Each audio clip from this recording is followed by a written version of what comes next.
Hello friends, welcome back to my channel. Welcome to new fresh blog. কেমন আছো তোমরা সবাই? আশা করি খুব ভালো আছো। রাতের অন্ধকার থেকে কিন্তু জার্নি ব্লগটা স্টার্ট করলাম। এটা কিন্তু রাত নয়, এটা অলরেডি তখন ভোর হয়েই গেছে।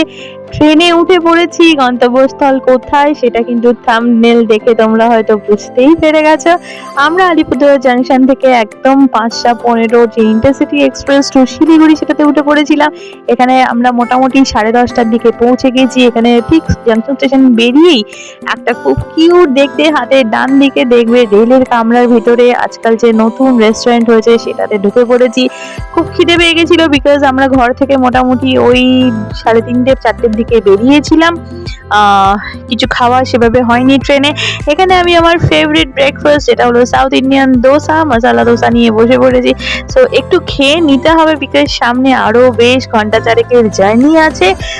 যে যার পছন্দ মতো, যেহেতু এটা একটা একদম আনপ্ল্যান্ড ট্রিপ, কিন্তু আমরা এই ট্রিপটা করতাম, সেটা কোথায় করতাম নিজেরাই হয়তো জানতাম না। শেষ বেশ যেহেতু কোনো জায়গা আর পছন্দ না হয়ে সবার মত একমত হয়ে গিয়ে পছন্দ হয়ে গেল প্রাণের শহর কোথায়, দার্জিলিং। হ্যাঁ বন্ধুরা, দার্জিলিং এর উদ্দেশ্যে ছুটির যে পুজোর সময় যে ছুটিটা পাওয়া যাবে সেটা অপেক্ষায় সারা বছর থাকি। এখানে 3জন আমরা গাড়িতে বসেই পড়েছি। খাওয়া দাওয়া শেষে ব্রেকফাস্ট করে নিয়ে গাড়িতে পেতে কিন্তু বেশ কিছুক্ষণ সময় লেগেছিল। মোটামুটি এখন বেলা ওই 1:30-2টো মতো বাজে। হ্যাঁ বন্ধুরা, বেশ বেলাই হয়ে গেছিল।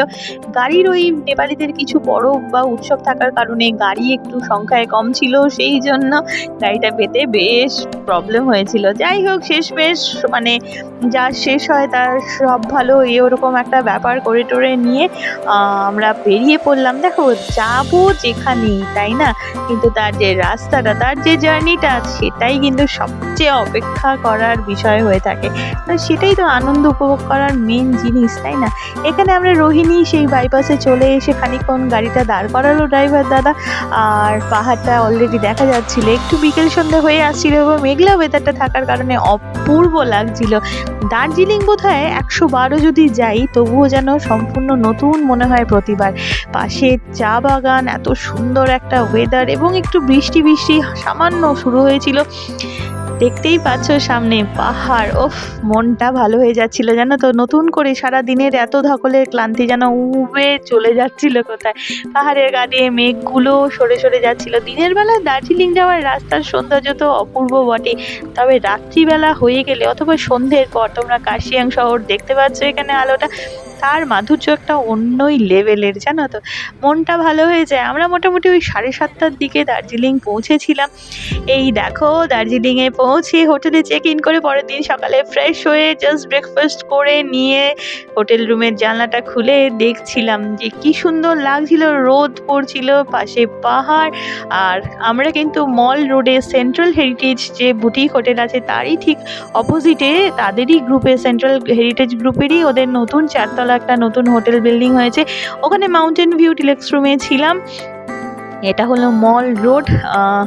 চেনা দার্জিলিং, একটু মেঘাচ্ছন্ন, তবুও তো ধুপি গাছ, সামনে ভানু ভবন, মনটাই ভালো হয়ে যায়। যাই হোক, সারাদিন ঘুরে টুরে নিয়ে এখানে সন্ধ্যেবেলায় মলে চলে আসলাম। দার্জিলিং এর প্রাণ কেন্দ্র মল, তাই না বলো? কি ভালো লাগে, লোকজন সবাই সবার মতো আনন্দ করছে, উৎসব করছে, চারিদিকে একটা মানে হই হই রব, মনটা খুব ভালো হয়ে যায় জানো তো। এমনি এমনি কি আর বলা হয় যে দার্জিলিং মানেই হলো প্রাণের শহর, মনের শহর। দার্জিলিং এ আসবো, চা পাতা কেনা হবে না, চা টেস্ট করা হবে না, তা কি হয়? গোল্ডেন টিপস, ঠিকই ধরেছ। মল রোডে যে গোল্ডেন টিপসের আউটলেটটা রয়েছে, এখন দেখতে পেলাম এবার গিয়ে যে অনেকগুলো আউটলেট গোল্ডেন টিপস খুলেছে, তবে মল রোডেরটা সবচেয়ে আমার দেখার মধ্যে পুরনো। সেখানে বোন একটু চা পাতা দেখে নিচ্ছিল, আত্মীয় স্বজনদের জন্য একটু চা পাতা না কিনলে কি হয়। আর এখানে একটু বসে পড়লাম, বসে বসে চারিদিকটা উপভোগ করতে করতে একটু চা খেয়ে নিচ্ছিলাম। চাটা কিন্তু সত্যি অসাধারণ ছিল। দার্জিলিং এর বোধহয় একটু সামান্য মানে ওয়েদারের মাধুর্যতা না, মানে যেন একটু সামান্য চাও যেন অসামান্য হয়ে ওঠে। এখানে চলে এসেছি সন্ধ্যেবেলায় একটু স্ন্যাক্স খেতে। দার্জিলিং আসবো, পাহাড়ে আসবো, ধুপা মোমো চাউমিন ছাড়া কি আমাদের হয় বলো? আমি আমার বোন ভীষণ ভালোবাসি খেতে, আমাদের দেখে হয়তো বুঝতেও পারবে যে আমরা খেতে বেশ ভালোই বাসি। এখানে একদম স্পেশাল পাহাড়ি স্টাইলে কিন্তু চিকেন স্টাফড স্টিম মোমো ছিল, যেটা প্রত্যেকটা স্টাফটা কিন্তু একদম পরিপূর্ণ, তোমরা দেখে কতটা বুঝতে পারবে জানি না।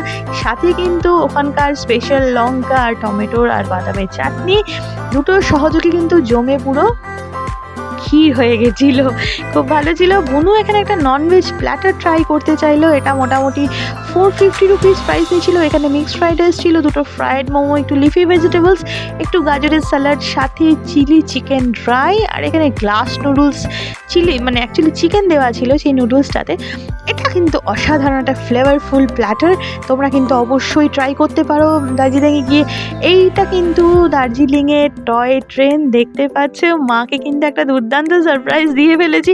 পরের দিন সকালে টয় ট্রেনের রাইড, যে জয় রাইডটা দার্জিলিং স্টেশন থেকে হয় আপ টু ঘুম, তো ঘুম অবধি আমরা গেছিলাম। এখানে দেখতে পাচ্ছ ছোটো করে ক্লিপিংস নিয়েছি। ঘুম স্টেশনটা কিন্তু ভীষণ সুন্দর, সত্যি হেরিটেজ একটা যে মানে ছায়া, যে ছাপ আজও বুঝি ঘুম সেটাকে ধরে রেখেছে সযত্নে। পাশ দিয়ে আমরা চলে গেলাম এখন ঘুম মিউজিয়ামের দিকে। এখানে অনেক লোকজন ভর্তি, এখানে পুরনো ব্রিটিশ আমলের সমস্ত রেলের এই যে বগি দুটো রাখা রয়েছে নিদর্শনের জন্য। এবং এই যে সামনে সিঁড়িটা দেখছো, মার বুনুগেই সেই সিঁড়ি দিয়ে উঠে দেখে আসলো রেলের সেই ব্রিটিশ যুগের মিউজিয়াম, যেটা আমি আর যাইনি।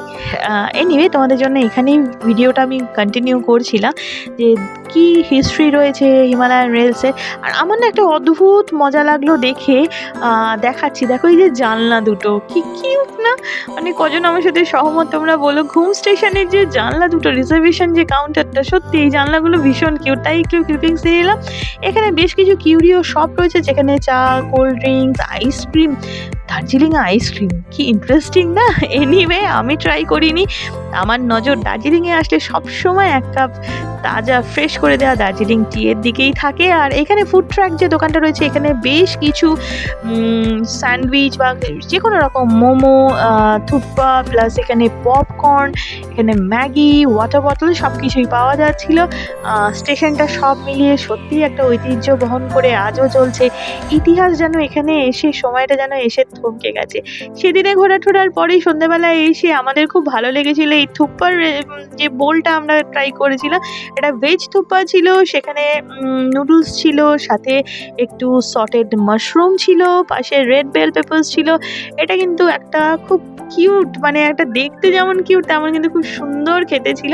এখানে কিছু ক্লিপিংস, কিছু পিক্স তোমাদের সাথে শেয়ার করে নিলাম। আমি আমার বুনু পাশে গ্লিটারিজের সামনে জায়গা পাইনি, তাই সাইড থেকে তিনজন একটু সেলফি তুলে নিয়েছি। ম্যালে দাঁড়িয়ে দাঁড়িয়ে এগুলো এই সমস্ত কম্পালসারি সেলফি, সে কি হয় বুনু এখানে আমার একটা পোজ দেওয়ার চেষ্টা করেছি, সেই ফটো তুলেছে। এনিওয়ে এখানে গ্লিনারিজের সামনে আবার আমি আর বুনু, এত ভিড় এত ভিড়। যাই হোক, দার্জিলিংয়ে ভিড় হোক ফাঁকা হোক মনটা ভালোই হয়ে যায়। তবে এখন ঘরে ফেরার পালা, অনেক 100% 200% অক্সিজেন নেওয়ার পরে আজ ঘরে ফিরছি, আবার কাজ শুরু করতে হবে। তবে দুদিনের অভিজ্ঞতাটা যেন অনেক দিন ধরে মনের মধ্যে গেঁথে থাকবে বন্ধুরা। এত সুন্দর একটা অভিজ্ঞতা, হাসি ঠাট্টা মজা, একটা আনপ্ল্যান্ড ট্রিপ ছিল এটা, খুব ভালো লেগেছিল। আর এটা একটা ওয়াটারফল টাইপের হয়েছে, সেখানে মেঘ উড়ে যাচ্ছে, গাড়িটা একটু জ্যাম, দার্জিলিংয়ে জ্যাম তো বিখ্যাত হয়েইছে, সেই জ্যামের কারণেই দাঁড়িয়ে পড়ার জন্য এইটার একটু ক্লিপিংস নিতে পারলাম। তোমরা পুজোতে কোথায় ঘুরলে, কেমন ঘুরলে, কিভাবে ঘুরলে অবশ্যই আমার সাথে শেয়ার করো। আর কি দারুণ দেখতে লাগছে বলো তো ওয়াটারফলটা। আমি আবার একটা ওয়াটারফলের ছবি দিয়ে দিচ্ছি, না ততটা ছিল না। এনিওয়ে, আর মনটা তো একটু খারাপ হচ্ছে সত্যি, জল পড়াটা দেখো মুখটা আমার মানে সত্যি মন খারাপ। আর কি ইচ্ছে করে, তবে হাসি মুখে নতুনভাবে পুজোর পর অফিসের কাজ শুরু করতে হবে। তোমাদের কজনের পুজোর ক্লান্তি এখনও কেটে ওঠেনি, মজাটা এখনও শেষ হয়নি বলো তো? আমার তো ইচ্ছেই করছিল না। এখানে আমরা সব কিছু পার করে রোহিণী পার করে চলেই এসেছি। ফেরার রাস্তাটা অলমোস্ট শিলিগুড়ি ঢুকে যাব আর আধা ঘন্টার মধ্যে। আধা ঘন্টার রাস্তার সৌন্দর্যটা শিলিগুড়ি ঢোকার আগে সত্যিই বৈচিত্র্যপূর্ণ। এই সৌন্দর্য ব্যাখ্যা করা সত্যি ভাষায় মানে কঠিন ব্যাপার আমার কাছে। যাই হোক, খুব ভালো থেকো তোমরা। ভিডিওটা কেমন লাগলো অবশ্যই আমাকে কিন্তু কমেন্টসের মাধ্যমে জানিও। চ্যানেলটা সাবস্ক্রাইব করে দিও, ভিডিওটা শেয়ার করে দিও। আজকের মতো আসি, টাটা।